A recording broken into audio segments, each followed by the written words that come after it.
Arthur, a millionaire, was shocked when he went to collect the rent and saw a black girl sewing exhaustedly. Arthur Valencia never expected to find that scene when he knocked on the door to collect the rent. A black girl, no older than 10, was bent over an old sewing machine. Her little fingers were covered with improvised bandages, her face marked by fatigue. When she looked up, there was a serene dignity that completely disarmed him. "My mother is sleeping," she said in a low but firm voice. "Can I help you with anything?" The apartment was small, poorly lit, with a heavy air of a place that holds many stories. In the corner of the living room, neat piles of colorful fabrics were the only thing that gave life to that gray space. Arthur, in his impeccable Italian suit, suddenly felt out of place, like an intruder on sacred territory. "I came about the rent," he said, adjusting his tie in an automatic gesture. "You're 2 weeks late." The girl was not intimidated. Calmly, she put down the needle, went to a wooden box and took out a crumpled envelope. "There's only half here," she explained. "The rest will come when I finish these dresses." Arthur took the envelope and counted the worn-out bills, feeling a mixture of shame and curiosity. How could a child that age talk so maturely about payments? Because she was working instead of being at school and where the responsible adults were. At that moment, a violent coughing fit came from the room. The girl didn't get alarmed, she just looked up briefly, as if she heard a familiar sound. "My mother is sick," she explained simply. "I need to finish this work by tomorrow. Donna Marlene pays well and always sends more clients." Quote. Arthur didn't answer, he was absorbing the scene. The little hands marked by work, the tired but determined eyes, the pile of carefully sewn clothes. He had grown up in mansions, attended private schools, inherited a real estate empire. The contrast between their life experiences was like parallel universes that should never have crossed. "What's your name?" he finally asked. "Aurora," she replied, turning back to the machine. "Aurora Diaz." As he left that apartment, Arthur felt something unusual, an uneasiness he couldn't name. He was used to seeing his properties as numbers on spreadsheets, not as homes of real people facing daily struggles. In his shiny BMW, he looked out the window at the simple neighborhood. That building was just one of many in his portfolio, bought as an investment in an area that was gentrifying, a term his partners used to describe communities of black people and immigrants that would soon be pushed out by gentrification. 2 days later, an unexpected call interrupted his meeting with investors. "Mr. Valencia, this is from Hospital Samaritano. We're calling about a patient, Beatriz Diaz. You were listed as an emergency contact by her daughter." He didn't remember giving his number, but something about her last name made him leave the conference room immediately. At the hospital reception he found Aurora sitting alone, with the same expression of serene dignity, but now her eyes red from hidden crying. "They won't let me see her," Aurora said bluntly. "They say I'm too young to be left alone in my room and that I need a responsible adult. I gave you your number because you own our house." The simplicity of that childish logic struck him. For Aurora, the owner was the closest authority figure she could turn to in an emergency. What did that say about that girl's life? As they waited, Arthur learned more. Beatriz Diaz was a seamstress and had been working from home since her illness worsened. Aurora had learned to sew by watching her mother and now took on the work she couldn't complete. At 11 years old, she managed payments, negotiated deadlines, and took care of the house on her own. What Arthur didn't know yet was that encounter would change his life in ways he could never have foreseen. He had no idea that behind that hospital door a revelation awaited him. One that connected his privileged past to that girl's present in a way that no one in that city could have suspected. If this story of courage, sacrifice, and redemption touched your heart, read on to discover how a seemingly chance encounter was about to unlock decades-old secrets and forever change the life of a man who thought money was the only measure of value in the world. Inside the Samaritan hospital, Arthur accompanied Aurora to the ICU. A grim-faced nurse barred them. "Immediate family only," she said, looking Arthur over from head to toe in his expensive suit. "He's my uncle," Aurora lied without hesitation. The nurse looked from one to the other, clearly doubting the kinship between the white executive and the black girl, but relented. Beatriz Diaz was hooked up to tubes and monitors, her frail body nearly disappearing beneath the hospital sheets. Pneumonia complicated by tuberculosis, Dr. Pixoto explained. Dona Beatriz needs prolonged hospitalization. How long? Quote, Artur asked. At least 3 weeks later, care at home. In the privacy of the hallway, Aurora finally broke down. They're going to take me away. Who? The Child Protection Service. If my mother stays here for more than 3 days, they'll find out I'm alone. It's happened before. They almost put me in a shelter. At that moment, a middle-aged black woman with a social worker badge approached. Aurora Diaz, I'm Tatiana Neves from the Child Protection Service. We need to talk about your temporary arrangements. Panic flashed across the girl's face. Arthur could tell she was about to run away. She's under my supervision, he said, surprising himself. I'm Artur Valencia, the owner of the property where you live. I'm taking care of her temporarily at her mother's request. Tatiana looked at him skeptically. Do you have any documentation to prove this? Can I provide it? There's a lawyer who can prepare everything today. Quote, in the following days, Arthur immersed himself in a world that was strange to him. His lawyer, Dr. Guzmão, thought he had gone crazy when he explained that he wanted temporary custody. Artur, you have no experience with children. The Child Protection Council will never approve it, so make them approve it. He answered curtly. This girl is not going to a shelter. While the legal procedures were going on, Arthur took Aurora to his luxurious penthouse. The girl walked as if she was afraid of breaking something just by looking at her. You can choose whichever room you want, he said. I prefer to be close to my mother, she answered. Can I sleep in the hospital? That's not allowed, Aurora, and you need to rest. I have work to do. Dona Marlene paid me in advance. Arthur looked at her small, calloused hands. We don't need that money right now. I need it, she replied intensely. It's my responsibility. The next day, they met with the social worker and Dr. Guzmão. Mr. Valencia, it is unusual for a single man, with no family ties, to apply for custody of a girl, Tatiana said. I am only helping a tenant. The alternative is a system that will separate her from her mother. We need to evaluate whether that is appropriate. Tatiana looked at Aurora, who remained silent but alert. What do you think, Aurora? Would you rather stay with Mr. Valencia or go to a foster home? Mr. Valencia lets me work, she answered honestly. In foster homes, they don't. And if I don't work, we'll lose our apartment when we leave. Tatiana pulled Artur aside. I'm keeping an eye on you, Mr. Valencia. If I discover anything suspicious, I will take immediate action. What no one noticed was Veronica Castillo, watching them from her parked car. Veronica, director of the Valencia Empreendimentos board, was known for her ruthless nature. When Artur joined the board a few years earlier, she had seen him as a threat to her control. Now, discreetly photographing the scene, she smiled. As that's it, in the days that followed, Arthur discovered something intriguing in the building's documents. Your rent hasn't gone up in 5 years, he commented. All the other properties in the area have been readjusted. My mother said she had an agreement with the former owner. Aurora explained. She used to fix his clothes for free. And now you're in her place. Arthur verified by connecting the dots. At the Valencia Empreendimentos office, Veronica presented her discovery. Arthur is sheltering a black child with no proven relationship. The press would make a scandal out of this. What are you suggesting? One of the members asked uncomfortably. I suggest that Arthur is demonstrating emotional instability, putting the company's reputation at risk, she replied coldly. And I propose that we consider measures to protect our interests. What Veronica didn't know was that while she planned to use Aurora against Arthur, the girl was already weaving her own safety net. Between assignments and hospital visits, she watched, listened, and saved every bit of information, from Artur's phone conversations to the documents he absent-mindedly left on the table. In her school notebook, between math lessons, a meticulous record grew.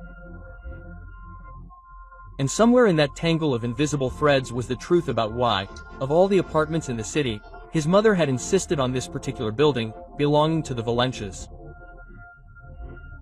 A truth that would forever change the balance of power in that elite family. A week passed when Artur received the unexpected phone call. Veronica Castillo requested his immediate presence at the headquarters of Valencia Empreendimentos for an extraordinary board meeting. The icy tone of her secretary suggested that this was not a friendly call. They're going to try to get you out, warned Dr. Guzmão, her lawyer, when Arturo consulted him. Veronica has been investigating you and the girl. My sources say she's going to use this to question your mental capacity. Meanwhile, at the hospital, Beatriz Diaz's condition had stabilized, but she remained semi-conscious, unable to answer the questions that were piling up. In Artur's apartment, Aurora worked furiously on her sewing machine, but these weren't dresses she was making, they were pieces of a much larger puzzle. Are you really going to face them? Aurora asked, looking up from her work as Arthur prepared for the meeting. I have to go, it's my company too, so take this. She handed him her school notebook. Page 27, Artur opened the notebook and froze. There, meticulously organized, were old newspaper clippings, copies of documents, and precise notes with dates and names. In the center of the page, a yellowed clipping showed a photo of his own father, Horacio Valencia, next to a group of workers. Among them, a young Beatriz Diaz. Where did you get this? My mother kept it in a box. She worked in the first building of Valencia Emprendimientos, sewing uniforms for the employees. Her father promised everyone a share of the profits, but then Aurora left the sentence unfinished, her intense gaze saying the rest. Arthur vaguely remembered an old controversy, something his father had buried under layers of confidentiality agreements. Dozens of early employees, most of them black, had been laid off without the compensation they had been promised when the company took off. There was more. Aurora kept turning the page. Veronica was the legal director at the time. She was the one who drew up the fraudulent contracts so that no one could complain. When Arthur entered the glass-enclosed conference room on the 4th floor, the 9 board members were already seated. Veronica, impeccably dressed in her gray tableware, smiled with the confidence of someone who holds all the cards up her sleeve. Gentlemen, she began. I have called this meeting because a serious problem is compromising the image of Valencia Emprendimientos. She projected photos of Arthur leaving the Child Protection Agency on the screen. Arthur Valencia had illegally sheltered a black minor with no family ties, putting our company at risk of scandal. Murmurs ran around the table. Veronica continued, her voice thick with false concern. I propose a temporary leave of absence while we evaluate your leadership capabilities. Arthur remained silent as the board members exchanged uncomfortable glances. When Veronica finished, he simply opened his laptop and connected it to the projector. Before you vote, I would like to present some documents that have just come to my attention. The original contract signed by your father appeared on the screen, promising stock options to the company's first 50 employees, with Beatriz Diaz's signature clearly visible. Next was the amended document that had replaced the original with Veronica's signature authorizing the change. These documents show how Veronica Castillo personally orchestrated the fraud that robbed dozens of black families of their rightful shares in our company. Arthur turned to Veronica, whose face had paled. Stock that, with compound interest, would be worth approximately $25 million today. Veronica stood abruptly. This is ridiculous. Documents forged by a child are the originals in my father's files. Arthur interrupted. That I discovered thanks to Aurora Diaz, the daughter of one of the people you helped defraud. Shock ran through the room. One of the oldest counselors, Mr. Portela, took off his glasses and rubbed his eyes. Mr. Portela, Artur asked. You remember that time, don't you? You worked with my father when it all happened. The man nodded slowly. I remember the rumors, but Horacio assured us that everyone had been duly compensated. Quote, a lie perpetuated by Veronica, Arthur replied. Then he displayed emails saved by his father. Conversations between Veronica and Horacio Valencia discussing how to cover up the fraud they had committed against black employees. Veronica picked up her cell phone, but Dr. Guzmão, who had entered the room discreetly, intervened. Don't worry, Mrs. Castillo. We have already sent copies of these documents to the Public Prosecutor's Office, the Securities and Exchange Commission, and the main media outlets.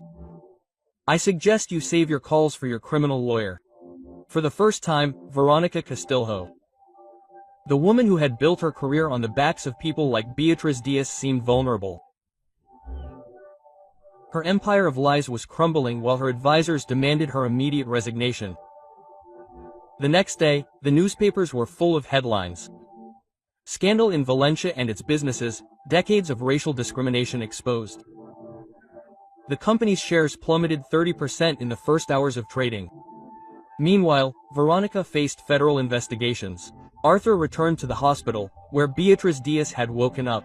At his bedside, Aurora smiled for the first time since he had met her. "My mother always said that the truth finds its way," the girl said, holding Beatrice's fragile hand. Even if it took a generation, what no one could have imagined was that this was only the beginning of an even greater transformation. As Beatrice lay in her hospital bed, looking at Arthur and her daughter side by side, an even deeper secret hung between them, one that would redefine not only the company, but the very identity of everyone involved.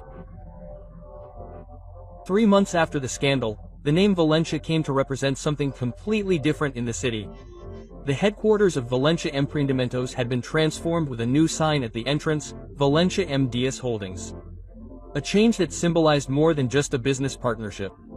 Arthur had done the unthinkable. After confirming with a DNA test what his heart already knew, he officially announced at a press conference that Aurora Diaz was his biological daughter. "My family's history was built on the systematic theft of black people's labor and dignity," he declared with Aurora and a still recovering Beatrice by his side. "I can't change the past, but I can rewrite the future." Quote, the Valencia Reparation Fund, established with 40% of the company's stock, began the process of compensating former employees and their families. For the 23 who had already died, including some with no known heirs, the money was directed towards scholarships for young black men from disadvantaged communities. In the new boardroom, where previously only white men had decided the fate of real estate in predominantly black neighborhoods, representatives of the communities themselves now sat with real decision-making power over investment and development. Veronica Castillo, on the other hand, faced multiple federal charges. Her empire of lies, built over decades, collapsed in a matter of weeks. The evidence was irrefutable. Between testimonies from former employees and internal documents, the prosecutor's office built a devastating case. It was the girl, Veronica grumbled in private conversations with her lawyers. How did a child find out what corporate lawyers had hidden for decades? The answer was simpler than she imagined. Beatrice Diaz had been much more than a seamstress. As an assistant secretary in the early days of the company, he had access to documents that other employees would never see. Realizing the fraud that was being orchestrated, he began to save copies. For years, he kept this evidence hidden, waiting for the right moment. "I knew that one day Arthur would come back into our lives," Beatrice explained to Aurora, who was already recovering at home. "Not for me, but for you. That's why I kept everything that could prove who he really was, the good and the bad." Quote.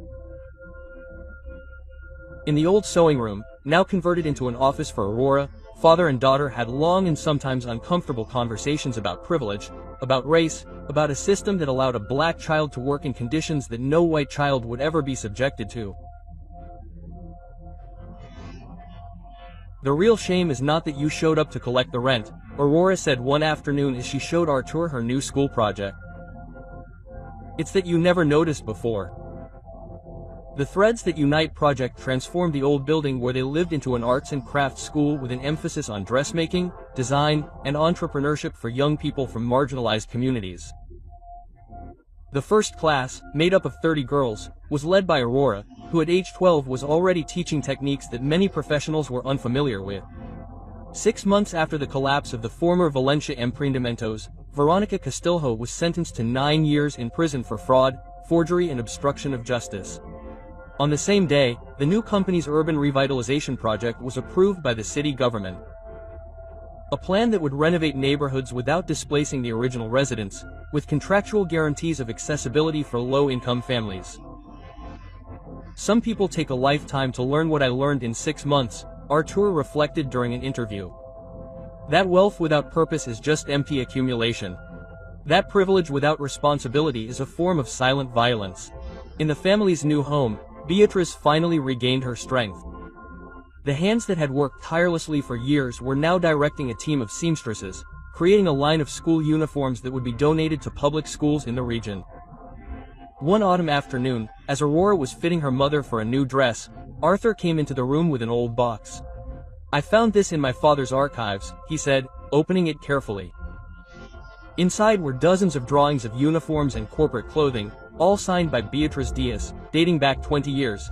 Drawings that the company had used without ever properly crediting or compensating her. He knew all along that you were the real creator, Arthur said, his voice breaking. And yet he had allowed Veronica to carry out her plan.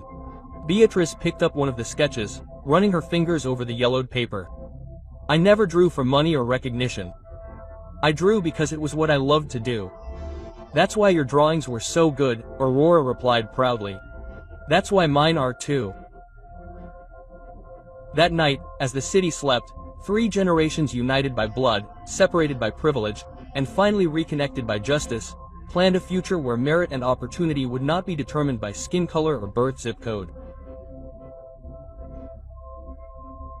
A man who discovered that his true heritage lay not in the real estate he owned, but in the daughter he barely knew, a woman whose talent was stolen but whose dignity remained intact, and a girl who, with a needle and thread, sewed not just dresses but a bridge between seemingly irreconcilable worlds. While thousands of children like Aurora continue to face invisible barriers every day, stories like this remind us that true change begins when those in power choose to see beyond their own privileges. If this story touched your heart, read on for more stories that show how small acts of courage can challenge entire systems of injustice, proving that true legacy is not measured by bank accounts, but by the lives we change along the way. No,